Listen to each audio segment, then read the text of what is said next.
Hey, and welcome to the Winning Daily Show for April the 29th. We got a whole lot of stuff to get into. We're going to get into a little Major League Baseball. It's a light day in the Major League Baseball. We're going to get a little into the NBA. It's a light day in the NBA, and we got a little bit of tennis for tomorrow morning, afternoon. But the big thing we got today, we got a whole lot of NFL draft bets. It's the first round of the NFL draft today, and we got the bets to go with it. So we got a whole lot of NFL draft bets to get through. But first, let's get through today's games. Let's start out in Major League Baseball. And let's start with the Chicago Cubs, plus 118 versus the Atlanta Braves here.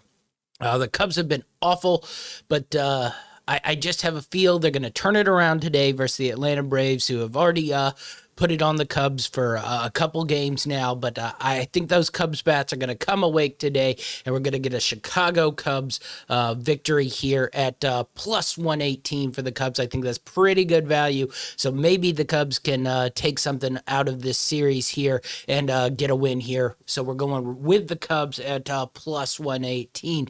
Next up, we're going with Luke Weaver and the Arizona Diamondbacks at minus 152 here versus the Colorado Rockies. Weaver, I really liked for the Arizona Diamondbacks this year. He's been a good value to bet on. His numbers are starting to creep up here. We're getting more in the 150s, 160s, 170s when he goes on the hill. But I still think it's pretty good value at minus 152. I don't think I touch the run line here. I just don't think that value is good enough. But at 152, I'd still ride the Arizona Diamondbacks and Weaver over a very poor Colorado Rockies team. And lastly, we're going to take the Dodgers on the run line today at minus 1.5, minus 130. Trevor Bauer on the hill, and he should be able to control the Milwaukee Brewers a little bit. Milwaukee has not been playing as well this week. A little bit of a downturn. Corbin Burns finally came back down to life. Burned us on that one versus the Miami Marlins. I look for the Dodgers to open this one up pretty good and have Trevor Bauer shut them down pretty well. No soccer today. I looked at some Europa League. I did put a couple bets on the goals and stuff like that, but nothing I definitely show off. They do look like two good matchups right now, though. Both games pretty open. Villarreal putting it on Arsenal right now, and then Roma up on Manchester United. So two interesting games, but I just didn't like the value in those, and I didn't like the La Liga game. But we'll be back tomorrow with a whole lot of soccer for Friday, and then, of course, Saturday morning before we can get up and get the show out. But no soccer today, so let's move to the NBA, and only one NBA pick we got today. And we're going to take the Golden State Warriors minus 4 versus the Minnesota Timberwolves here. Really like the Golden State Warriors at minus 4 versus these Minnesota Timberwolves. Timberwolves have won a couple in a row here. They're hot. The Warriors need to maintain their status here in the top 10. So I look for them to have a pretty easy victory for them. And I think this 4 is a nice little line here. So I'm going to ride the Golden State Warriors and Steph Curry here at minus 4 over the Minnesota Timberwolves. Okay, let's get into some tennis. We're going to start with the WTA and the Madrid tournament right now. Got off to a pretty hot start yesterday with some nice winners. So let's see if that can carry over today. Let's start out with Anastasia Pavlyuchenkova plus 1.5, minus 110 versus Madison Keys here. There are a couple things I like about this. They've played 3 times. Keys is 2-1 against her, but the last one out was in Rome.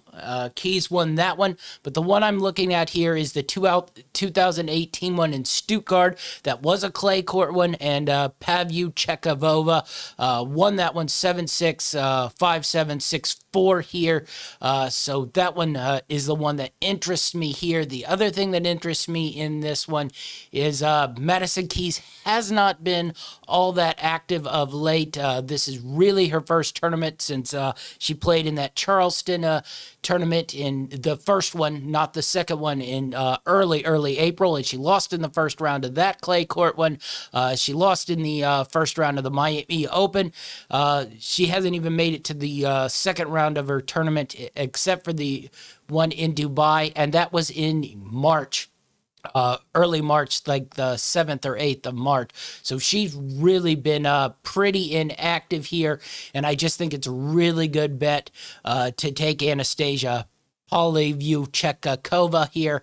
I think there's really good value, especially on the clay.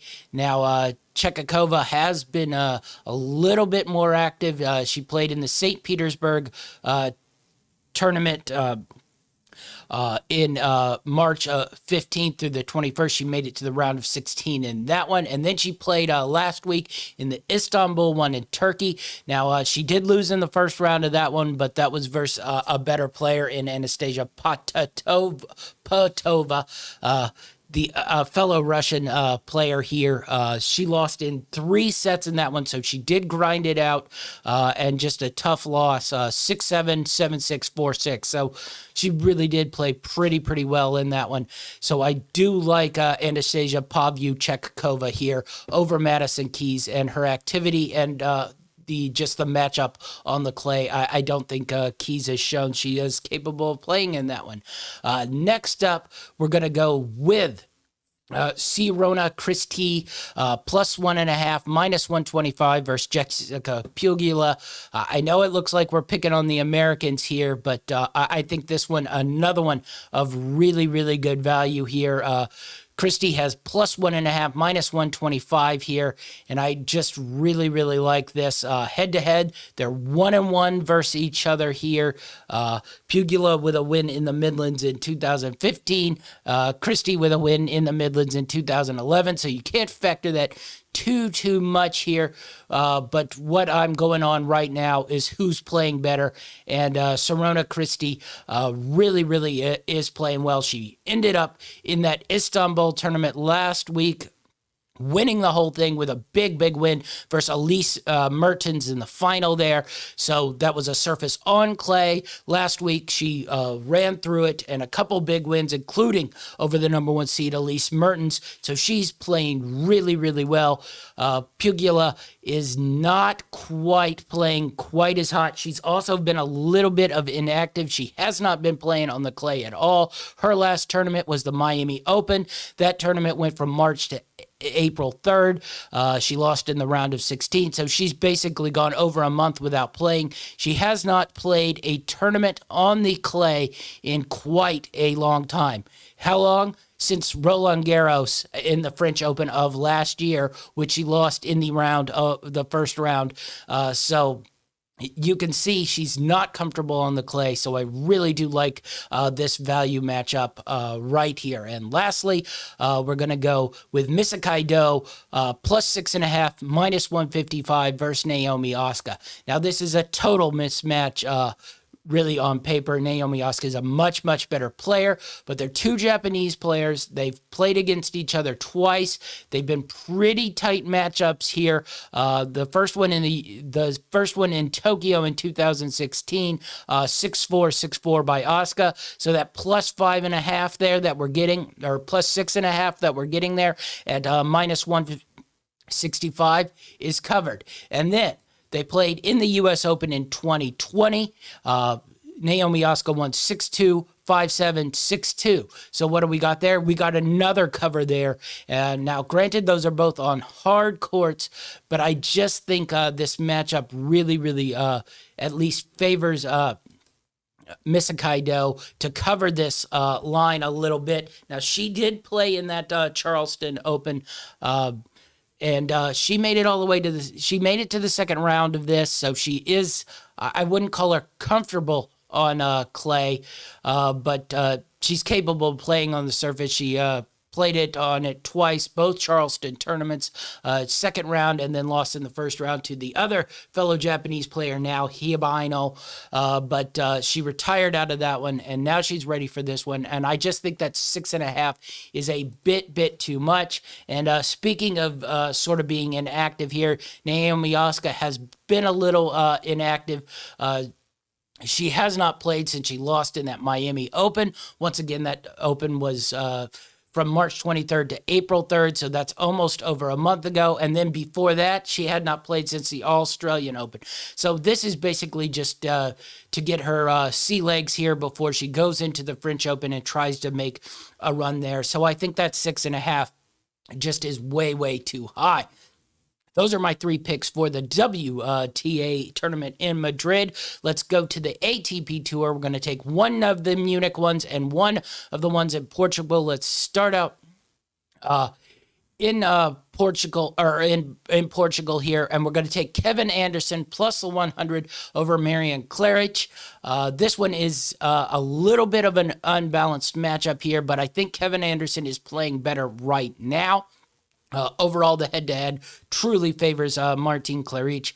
I will say Kevin Anderson's only win has been on the outdoor clay, so he is capable of winning. They played 3 times on the clay. Cilic is 2-1 against him.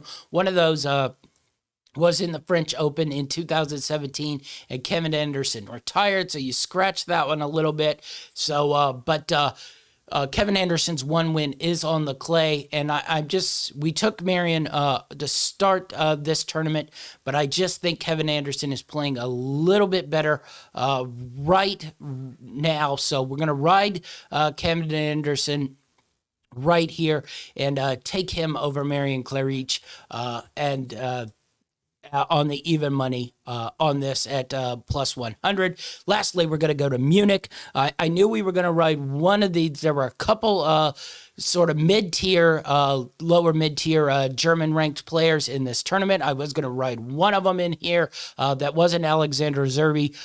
His odds are still a little too much for me to take, but we're going to take Jan-Loreen Struff, plus 2.5, minus 105 versus Filip Krajinovic. This one's really, really tough because Filip has been playing pretty good tennis here. Really like the way he's been playing. The only thing I could say is he's hot and cold a little bit on clay. He usually gets to about the 3rd round. He got to the 3rd round in the Monte Carlo and then lost to Foggioni. He got to the 3rd round in Belgrade, and then he lost to Matteo Berrettini. So as long as he, I guess, stays away from the Italians, he's okay. Mostly, I'm just going to ride the Germans here on their home country soil here. Jan-Loreen Struff has not played great. He lost in the 1st round of Monte Carlo on the clay, but that was versus Gregor Dimitrov, so you got to knock that out a little bit. The one I'm looking at here is Cagliari, the Italian one that was at the start of March. He did make it all the way to the quarterfinals with wins over Jal Sosa and Liam Brody before losing to Nikish Vashvili. And Vashvili is one of the favorites in this tournament. So a decent exit out of that one in Cagliari, 5-7, 6-4, 3-6. So I'm just going to ride the countryman here. I think he'll be able to handle Filip on the plus 2.5, minus 105 line here. All right, so we got through all our matchups and our picks for the day. Let's get into some NFL draft bets. And the first one we're going with, there's been big movement here. And for the number 3, Trey Lance has become favored over Mac Jones to be the 3rd overall pick. I just don't like that. I like my information that we've gotten that Mac Jones is San Francisco's guy. I think Mac Jones is going to be San Francisco's guy. So I think there's tremendous value. One, in Mac Jones, 3rd overall at plus 105. You're getting even money there. I think that's a nice even money bet. So I would take that one. And then next up, I go with 1st pick Lawrence, 2nd pick Wilson, 3rd pick Jones at plus 110. So you get Mac Jones, 3rd overall, plus 105. Lawrence, Wilson, Jones, draft order, plus 110. Even money's on all those. Really good value here. So I'd ride that and ride with the information that you heard first, because usually in the NFL draft, the first information you hear is the right information you hear. So ride Mac Jones and that San Francisco 49ers taking Mac Jones 3rd overall. All right, we're going to get into running backs. I'm pretty heavy on Travis Etienne, certainly going in the 1st round, but I think there might be a slight push for him to be the first running back taken at plus 170. I really like the value in that one. I think both him and Najee Harris are both going to go a little higher than people think. I think some of those teams that have pretty loaded rosters and are looking for sort of niche fill-out type guys are looking for one big play offensive guy. I think Etienne and Harris will entice them to move up a little bit in this draft. So I would not be scared to go after Etienne and Travis and Najee Harris draft pops. But one of the ones I'm taking, Travis Etienne, first running back taken at plus 170. Really, really like that one. Now, this is really a two elite corner draft. You have Patrick Surtain Jr. and you have J.C. Horn, both sons of fellow NFL fathers. But let's go here with J.C. Horn, first cornerback drafted, plus 165. Really like J.C. Horn to come off the board before Patrick Surtain here. I think there's some teams hovering in the middle there and hovering in the middle of the 7, 8, 9 that like J.C. Horn better than they like Patrick Surtain. So I think the value at plus 165 is there, especially if a couple of those teams, i.e. Philadelphia, maybe a Giants, maybe a Dallas trade up and try to improve their draft standing by 1 or 2 picks. I think J.C. Horn is the first cornerback off the board. Really, really like his size and value. I think teams talk themselves into J.C. Horn over Patrick Surtain Jr. here at plus 165. All right, we mentioned running backs taken. Total running backs drafted round 1 over 1.5 plus 155. I can't tell you how good a value I really think this one is. At plus 155, I think both Harris, Etienne are gone in the first round. I think they're gone before the 25th pick. So really, really good value to get 155, knowing I think Etienne and Harris are going to be gone for sure. I don't know if a third one slips in there, but I know for sure 2 running backs are getting taken in this first round. So I'd ride that for sure. Total running backs drafted in round 1 over 1.5 plus 155. Can't believe how good a value that is. This one isn't as good a value, but it is basically just free money. Total QBs drafted round 1 under 5.5 minus 500. I just think this is easy money here. The 5 quarterbacks being taken. None of those ones, Trask, Mond, Mills, Newman are going to be taken in the first round. They will be day 2, day 3 picks. So I think at 5-1, at minus 500, you got easy money here that might cover some of these long shots that you want to take. Take the free money and then try to hit one of these long shots to really, really hit it big. All right. Trevor Mooring Woodward under 26.5 plus 100. I really like this guy's versatility on the offensive line, so I think he will go way before that 26.5. He can play guard, both guard spots. He could really play both tackle spots, so I really think the value here is pretty nice at even money under 26.5. I think he'll be gone easily before the 24th pick. So really good value in Mooring Woodward here at even money under the 26.5. We already mentioned J.C. Horn, first cornerback drafted. We're taking J.C. Horn under the 12.5. Now, this one's weighted a little bit, but we mentioned it. This is how we build money to try to hit a couple of these long shots. And this one under 12.5, I think, is just great, great value. So I'm riding J.C. Horn under 12.5, minus 190. Love that. Love the Travis Etienne under 30.5 at even money. Love the Najee Harris at under 24.5 at minus 110. There's no way Najee Harris goes past the Pittsburgh Steelers. He has Pittsburgh Steelers written all over him. So that under 24.5 even money, I just love it. And same with ATN under 30.5. My guess is the Bills trade up to make sure they get Travis Etienne. So those 2 even monies are nice values to balance out your sheet, along with J.C. Horn and the minus 190 under the 12.5. So we're going under 12.5 J.C. Horn, under 30.5 Travis Etienne, Under 24.5, Najee Harris. All right, let's get into some teams here. Baltimore Ravens. I'm going with offensive lineman, first player drafted at plus 400. The Orlando Jones trade just perked my ears up. This is a very deep tackle draft, so I look for the Baltimore Ravens to use one of those early draft picks that they got to take an offensive lineman here. Yes, they do need a little defense, but I think they saw it when they traded Orlando Jones that they wanted one of these tackles. I'm sure they have one in mind. It might be our guy Trevor Mooring Woodward. I think the value at plus 400 really is great for offensive linemen. This is why we take those J.C. Horn, Travis Etienne, Najee Harris, even money ones, because now we have a 4-1 one that we really like. Those three will balance that out if it doesn't hit, and if it does hit, you've covered a whole lot of bets at 4-1.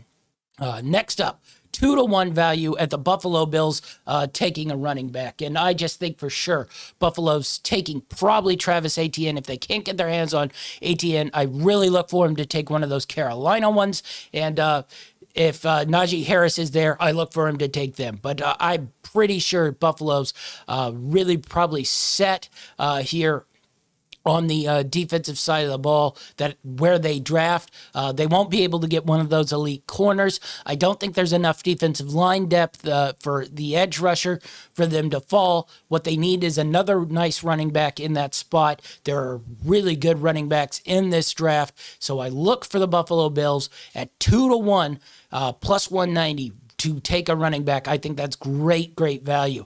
All right, this one's probably the biggest call. The Cincinnati Bengals, offensive lineman, first player drafted at plus 165.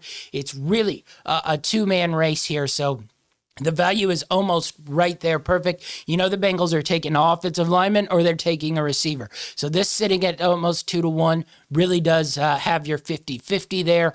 I think the Bengals wise up. They smarten up. This is a deep receiver draft. They'll be able to get one of those receivers in the second round.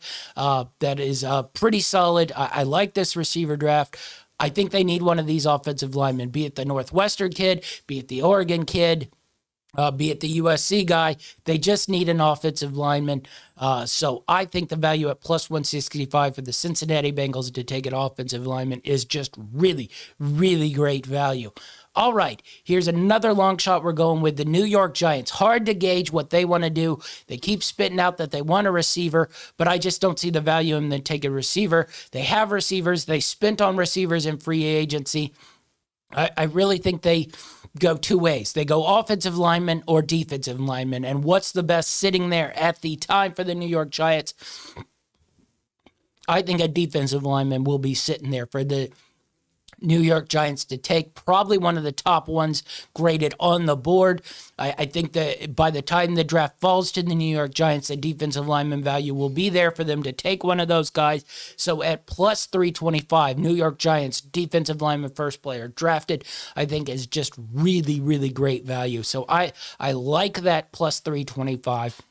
New York Giants defensive lineman first player drafted. Okay, last one that before we get into a couple head-to-heads. Kellen Mond, drafted round 2, plus 450. I think Kellen Mond's sort of talent and athletic tools and arm strength will entice somebody in round 2 tomorrow to take them. So the value there at plus 450, I think, is really nice. So I'd really, take a chance on this one that Mund ends up going in round 2, not round 3. 450. I think somebody makes a reach at Kellen Mond on round 2 at 450. All right, let's do some head-to-heads. First up, which team will draft Devontae Smith? I like the Dolphins at 8-1. I really think this is good value here. Dolphins. Now, you know, if the tight end falls to him, maybe they take him. If Chase falls to him, they take him. But I just don't really see Pitts falling to him. I think the Falcons have their eyes on him at 4. I think one of those teams above him, Cincinnati, might grab Jamar Chase. And then the Dolphins are left between Waddle and Smith, and you'll see my head-to-head, which also is in there, which will be drafted first, Smith or Waddle, and Smith at plus 175. So we might get a little combo package here that the Dolphins take Devontae Smith at plus 800. Really, really like that value because I'm sure the Dolphins, if they go with a wide receiver, I think they're going Devontae Smith if Chase and is not sitting there at 6.